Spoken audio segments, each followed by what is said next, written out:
Alright, yeah, direct sunlight. Yeah, looks good. Alright. So, I just want to be out here because it's a beautiful Saturday morning. Got the birds messing up my audio.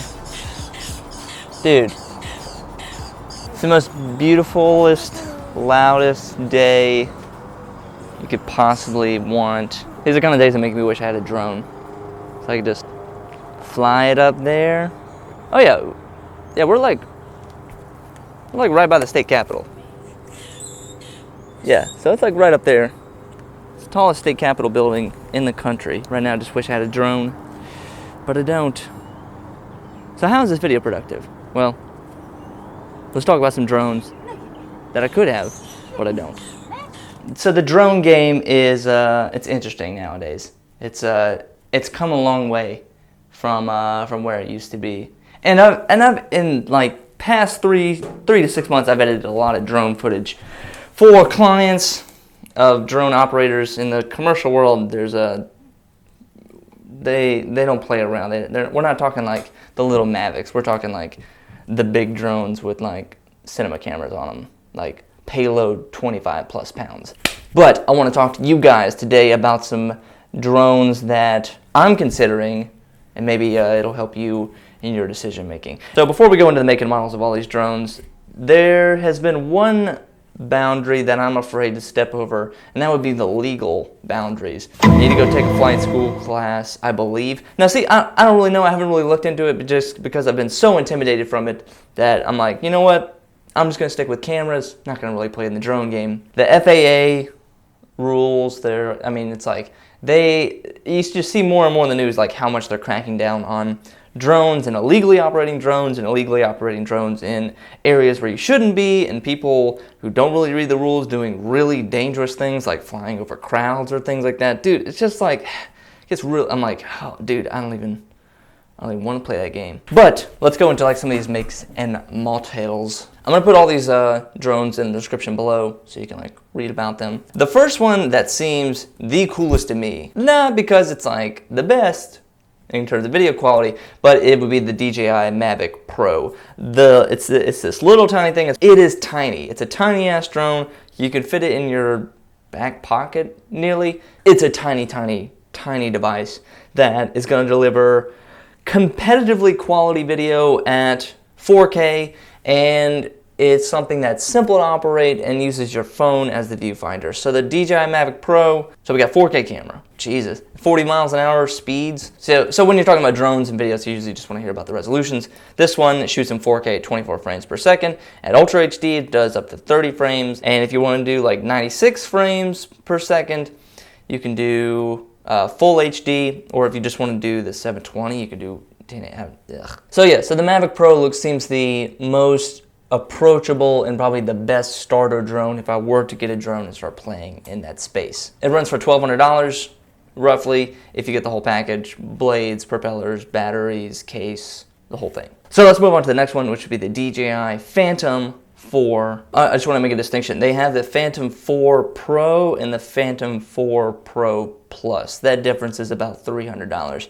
Let's just talk about the Phantom 4 Pro, which is going for $1,500. So it's a larger sensor than the Mavic Pro, so that means you're going to get more depth of field, that means you're going to get usually a better image, and that also means you're going to get better low light capabilities. So the cool part about this one is not the speed or the range, was the follow mode, and they've implemented this into their other technologies down the line. I think they put that in the Mavic Pro, but they have this thing called like follow mode or tracking mode, where you can say if you're like following a car, you're following yourself jogging, you're like skateboarding or something, you can target on your screen, you can pinpoint that, and the drone will then follow that, whether it's with just the camera panning and tilting, or if it's actually with the entire body floating, following you. Like that's some cool technology. That takes, and the difference between the previous model, the DJI Phantom 3, and then now the 4, is that capability, and then how they're just making it so much more user-friendly. You don't have to be,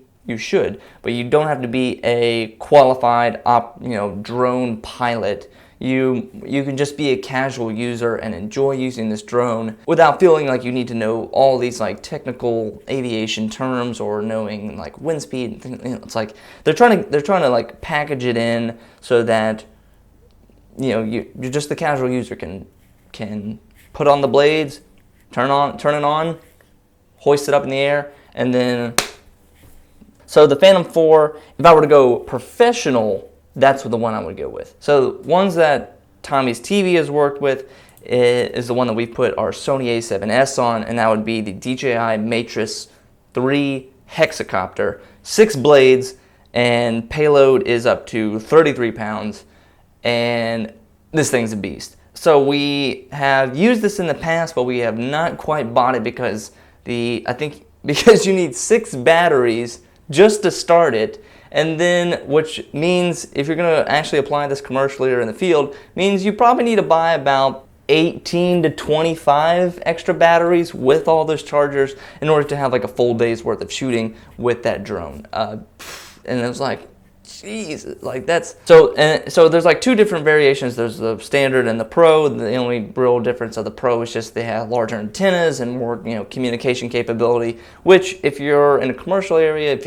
we were on the Shell chemical plant, which you need to be pretty safe there, and you don't want anything to explode, and you definitely don't want a drone dying on you, so you want to get like the biggest, baddest package you can just to ensure safety and quality. This drone doesn't have a camera on it because it uses your camera. So we strapped on the Sony A7S, we hit record, and the beautiful thing about it, you're able to monitor what the camera sees, usually through an HDMI port, and you're even able to kind of control the camera, tilt and yaw.